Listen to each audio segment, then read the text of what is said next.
Здравствуйте, уважаемые читатели и подписчики социальных сетей. И снова с вами Библиоэфир. 1 мая казахстанцы отмечают один из самых добрых и светлых праздников – День единства народа Казахстана. Праздник, наполненный особым смыслом и имеющий уникальное значение для нашей республики, символизирует дружбу, уважение и взаимопонимание между представителями всех этносов и народностей. Этот день объединяет людей разных национальностей, которые живут на территории страны, и также подчеркивает важность свободного и уважительного общения, несмотря на разность культур, языков и традиций. В Казахстане живут более 130 представителей этносов, и турецкая диаспора является неотделимой частью народа Казахстана. И сегодня на наш библиоэфир «Одна страна, один народ» мы пригласили представителя турецкой диаспоры Ахысха Шаханову Симоназ Садовну. Здравствуйте, Симоназ Садовна. Здравствуйте. Расскажите, пожалуйста, немного о себе. Вы родились в Казахстане или какие-то события были основой для вашего переезда? Я родилась в Казахстане, в Алматинской области. Моя мама, как они оказались, мои предки, здесь, в Казахстане, это было тяжелое событие во время войны, 1944 год, 14 ноября. Тогда наш народ, они жили в Южной Грузии, и их сослали сюда, в Казахстан. Прежде чем их сюда ссылать, всех мужчин забрали в армию воевать с фашистами за Советский Союз. Все мужчины, все воевали на фронте. Остались дети, старики, женщины. Их решили, как врагов народа, сослать сюда. Почему была такая политика, я не знаю, но там двояко идет. Одна политика идет. Когда-то турки завоевали Южную Грузию, обосновались там, что якобы хотели от турков очистить Грузию. Другие события, якобы турки, союзники Гитлера, могут навредить. Ну, что этому повлияло, не знаю. Наш народ сослали сюда. Женщины, старики, дети, бабушки, дедушки. Все мужчины на фронте, как я сказала, за Советский Союз воевали с Гитлером. Очень было трудное испытание. Всех везли сюда в скотских вагонах. Холодное время, 14 ноября. И хотели их утопить в реке. Этот состав хотели утопить в реке. Но когда услышала это Узбекистан и Казахстан, сказали, не надо топить их, отправляйте сюда. Узбекистан сказал, что типа это работящий народ, мы их пошлем на хлопковые поля. И таким образом они спасли, получается, наш народ. Спасли от гибели, от геноцида спасли наш народ, получается. Ну, привезли сюда, привезли 3 республики. Киргизия, Узбекистан, Казахстан. Ну, Казахстан, как всегда, встретил с распростертыми объятиями. Каждую семью заселяли еще по семье. И так было самим мало. Все для фронта, все для фронта. Самим было мало, но делились. Казахский народ делился всем, что имел. А когда их сюда ссылали, сказали, эти люди дикари, они людоеды, с ними не дружите, их убивайте по возможности, с ними детьми не дружите.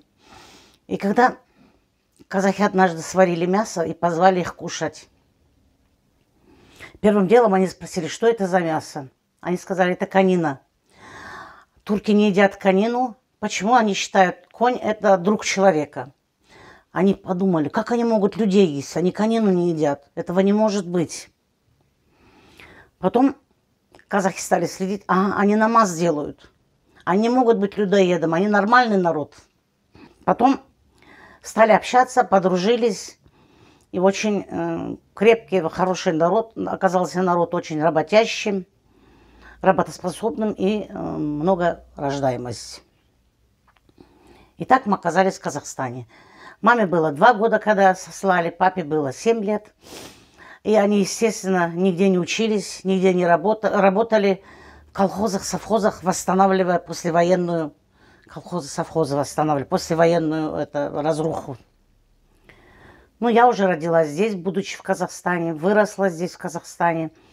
В школу ходила, в детсад ходила в Казахстане. Правда, училась в русской школе, но қазақша өте жақсы сөйлеймін. Ну, расскажите, как вы приехали в наш город? Вы же родились в Я Алматинской родилась области. в Алматинской области, в этот город я приехала. Было такое межсезонье, мы бизнесом занимались, уже распад Советского Союза. Каждый сам выживает как может, и мы как бизнесмены ездим в Китай, привозим оттуда товар. Мы приехали сюда, нас 3 женщины приехало. Из них одна уехала сразу, говорит, вы оставайтесь, мы будем вам товар отправлять. Мы напрямую с Китая возили сюда товар. Тогда был, сейчас нету этого человека в живых, он организовал шелковый путь, ему нужны были люди, которые напрямую с Китая возят товар. Этими людьми оказались мы привозили. Вот так потом мы открыли ресторан «Три семерки». Потом я с рынка ушла, и вот так до сих пор уже планировала на 2-3 месяца, приехала, 22 года, я уже здесь живу в Петропавловске. Мне Петропавловск очень нравится, люди здесь нравятся. Мне очень такой компактный город. Ну, я люблю Петропавловск, очень сильно полюбила. Ни на какой мегаполис, ни на что я его не поменяю. Вы стараетесь сохранить и развивать свои культуру и традиции. Расскажите, пожалуйста, немного о традициях и обычаях турецкого народа. Ну, знаете, казахские и турецкие обычаи, они почти одинаковые.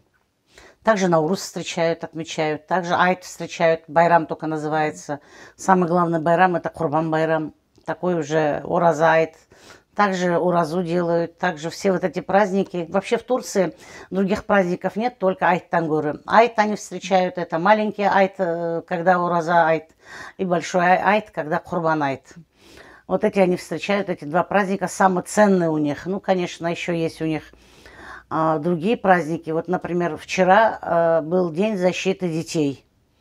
И вот у них вся страна ликовала, гудели, дети гуляли, все, говорит, в общем, большой праздник устраивали там. Друг друга поздравляют мои знакомые подруги оттуда. Они рассказывали, что было очень хорошо, вот так, вчера было так.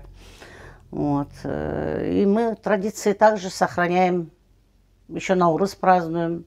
Все наши, вообще мы празднуем все праздники, которые здесь, мы же давно здесь живем, здесь привыкли. И Новый год празднуем, и Наурыз празднуем, все праздники празднуем, все отмечаем. Если честно, я сейчас ни на что свой Казахстан не поменяю. Как я уже однажды сказала, в моих жилах течет турецкая кровь, но моя родина Казахстан. Расскажите, какую роль играет семья и родственные связи в культуре Ну, семья турецкого это в первую народа? очередь, семья это ячейка общества, говорят. Каждая семья ячейка всего общества. И для меня это семья на первом месте. Семья это, знаешь, где там тебя ждут, где там тебя любят. Ну, семья для меня значит многое. Вот вы рассказали, что отмечаете вот праздники Наурыз, Курбан Айт. И какие у вас есть национальные праздники, и вообще как вы их отмечаете, в узком семейном кругу или с большим разбахом? Ну, Курбан Айт, как всегда, мы все друг к другу в гости ходим. Там уже такой все застолье, стол накрываем, мы делаем, аузашары делаем также. И несколько раз за сезон делаем, вот так стараемся делать. Вот, и, ну, Новый год, как всегда, в семейном кругу. Дни рождения, значит, уже с размахом, когда маленький день рождения, не круглая дата, так, в семейном кругу среди близких, но если юбилейная дата, тогда с размахом. Вот так, как все мы, как здесь привыкли, так и идем. Какие национальные блюда вы готовите и напитки на праздничный стол? На праздничный стол напитки какие готовим? Ну, айран это в первую очередь, айран. Сейчас мы готовим бешбармак, и все готовим уже. И так как я алматинка, и лагман-манты для нас в первую очередь. Ну и турецкие там уже из айрана очень много блюд готовится, из айрана, из мяса, кебабы всякие. Ну все стараемся готовить. Мы же здесь живем, не там, поэтому туркам очень нравится наша еда, которую мы здесь готовим. Потому что мы здесь и свое национальное готовим, и что здесь готовят. Мы же здесь в Казахстане все готовим борщ, все готовим блины, все готовим бешбармак. Ну, баурсаки, они и в Турции есть, их немножко по-другому называют. Самсачи, буреки, вот это все и в Турции есть, их по-другому. Бюрек называют, немножко по-другому готовят. А так в основном все похоже. Кебабы и здесь, и там есть. Все, вот все в основном одинаковое. Ну, бешбармак это, конечно, уже король стола любого, да? Это уже везде бешбармак есть бешбармак. Ну вот сейчас мы плачем, страдаем, что наш народ оказался здесь. С болью вспоминаем, как сюда переселили, неправильно сделали. Ну, можно было бы просто красиво переселить. А вообще иду иногда радуюсь, радоваться или что я оказалась здесь. Мы привыкли к этому менталитету, который здесь, мы привыкли к этим людям. У меня подруги здесь, все вот, ну, мы привыкли здесь жить, я уже свой Казахстан ни на что не поменяю. Ну, что еще рассказать о семье, внуки у меня, которых я люблю, они меня любят, ждут. Созваниваемся каждый день. Внуки, сын, муж, сноха, дома все есть. Вот у меня был один сын, сейчас у меня 5 детей. Сноха, сын и 3 внуков. Вот, очень большая семья уже у нас. Как я выучила казахский язык? Азы начинали в школе. Вообще для меня языки все легко даются. Так как в школе училась в детсаде, все на русском языке, основной язык говорящий русский, орысша. Орысша сөйлейміз, орысша оқыдық. Мектепте де орысша, балабақшада да орысша. Кейін техникум, университет, оның бәрі орысша бітірдік. Сондықтан орысша жақсы сөйлеймін, қазақша да сөйлеймін. Қазақша жоқ деп не қылмаймын. Қазақша көп дәстүрлерін білемін қазақтардың. Қазақша оқыдым. Мен мектепте қазақша оқығанда өте жақсы оқыдым. 5 алатын едім әрқашан. Басқалары 3-4 алғандарға, қазақтарға, түріктер бар еді. Олар білмейтін қазақтар, мен жындысыңдар ма, өз тіліңде сөйлеңдер, вот вам қазақский язык міне деп сөйтіп не қылдым. Әрқашан тілді жақсы не қылдым. Қазір в данное время қазақша білгенім үшін, қазақша сөйлегенім үшін түрк тілдері маған бәрі оңай келеді. Ұйғырша да сөйлеймін, өзбекше де сөйлеймін, түрк тілдерінің бәрін білемін. Азербайжанский тіл, турецкий, ана жақтың турецкий тіліні білемін. Біздің үйде сөйлейтін тіл ескі осман тілі. Ескі тіл, осман тілі, ол біздің үйде сөйлейтін сөзіміз. А Түркияда қазір жаңадан сөйлеп жатыр. Олар Европаға қарап, сөздерін Европадан алады. А бізде өзіміздің тіл, анық өзіміздің таза тіл, қанымыз да таза. Тіліміз де таза. Әйтпесе түріктер көрдіңіз ғой, не кезінде, соғыс кезінде басқа жерлерден әйелдерді, сұлу әйелдерді әкелген, байларына, патшаларына берген. Оның балалары өскен, олардан бала туып болған, қаны уже басқа қан. Жартысы Европа, жартысы өз түрік қаны. А біздің қан қалды, өзіміздің қан, турецкий қан, таза қан қалды. Тіліміз де таза қалды, дәстүріміз де таза қалды. Сол. Ну, День единства народов Казахстана – это хороший праздник. В мою молодость отмечали мир, май, труд. Сейчас по-другому немножко сделали. Я очень рада, что в Казахстане живет много национальностей. И вот когда обычаи мы стараемся брать у всех, кого знаем, самые лучшие, перехватить, оставить, сделать вот так вот. А давайте вот так сделаем. Русские вот так делают, обычаи хорошие. А давайте вот так сделаем. Казахи вот так делают, обычаи хорошие. А вот здесь наши вот так делают. Давайте вот так сделаем. Вот мне очень нравится. Подружек много со всех национальностей. Друзей, подружек много. Я общительный человек. И очень рада, что у нас многонациональный Казахстан. Всем места хватит, всем хлеба хватит, работы хватит. Лишь бы хотели все работать. А кто не хочет работать, им везде плохо. Что вы можете пожелать нашим читателям в преддверии праздника Дня единства народа Казахстана? В преддверии праздника читателям этой библиотеки хочу пожелать чистого огромного неба над головой. Чтоб никаких катаклизмов, ничто не задел наш край. Не то, что наш край, нас Казахстан. Чтобы мы всегда, как раньше, в нашей школе, как учили в детстве, мы гордились, мы живем в СССР. Мы живем в СССР, мы гордились.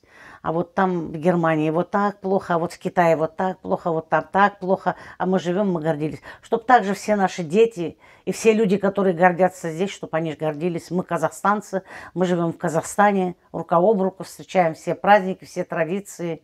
Чтобы было все хорошо, чтобы развивался наш край. Все самое лучшее, здоровья всем, успехов.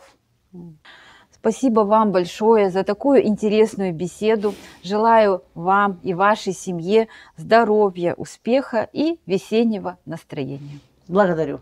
Дорогие казахстанцы, от всей души поздравляем вас с весенним праздником Днем единства народа Казахстана. Это праздник добра, мира и братства казахстанцев всех национальностей. Желаем вам мирного неба, крепкого здоровья, благополучия, счастья и процветания. До свидания, до новых встреч!